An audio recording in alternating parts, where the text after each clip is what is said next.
Next సమ్మర్లో రానున్న pan India సినిమాల్లో కల్కి ఒక్కటే పెద్ద సినిమా. సలార్ వంటి హిట్ తర్వాత ప్రభాస్ నుంచి 6 నెలల గ్యాప్లో వస్తున్న కల్కిపై భారీ అంచనాలు ఉన్నాయి. నాగస్విన్ డైరెక్ట్ చేస్తున్న ఈ సినిమాలో దీపికా పదుకునే హీరోయిన్గా నటిస్తుండగా కమల్ హాసన్ విలన్గా నటిస్తున్నాడు.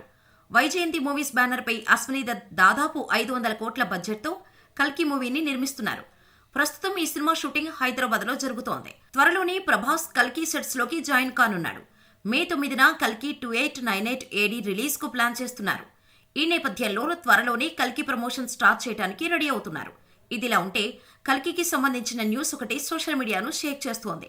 ముందు నుంచి ఈ సినిమా పురాణాలను టచ్ చేస్తూ తెరకెక్కుతోందని వినిపిస్తోంది. ప్రభాస్ కల్కి అవతారంలో కనిపించనున్నాడు. కానీ ఇప్పుడు మాత్రం ప్రభాస్ ఏకంగా 5 విభిన్న పాత్రల్లో కనిపిస్తారని ప్రచారం జరుగుతోంది. శ్రీ మహావిష్ణువు, శ్రీరాముడు, శ్రీకృష్ణుడు, బుద్ధుడు, కల్కి ఇలా 5 పాత్రల్లో ప్రభాస్ కనిపించనున్నట్టుగా ఓ న్యూస్ వైరల్ అవుతోంది. అందుకు సంబంధించిన ప్రభాస్ AI టెక్నాలజీ ఫోటోలు కూడా నెట్టింట్లో దర్శనమిస్తున్నాయి. అలాగే ఈ సినిమాని ఏకంగా 3 భాగాలుగా తెరకెక్కిస్తున్నట్టుగా రూమర్స్ వస్తున్నాయి. మొదటి భాగం కల్కి 2898 AD కాగా రెండో భాగం కల్కి 3102 BC అనే పేరుతో రానుందని అంటున్నారు. అంతేకాదు రెండో భాగాన్ని 2027లో విడుదలకు ప్లాన్ చేస్తున్నారు. మరి ఇలాంటి విషయాల్లో క్లారిటీ రావాలంటే ఇంకొన్ని రోజులు వెయిట్ చేయాల్సిందే.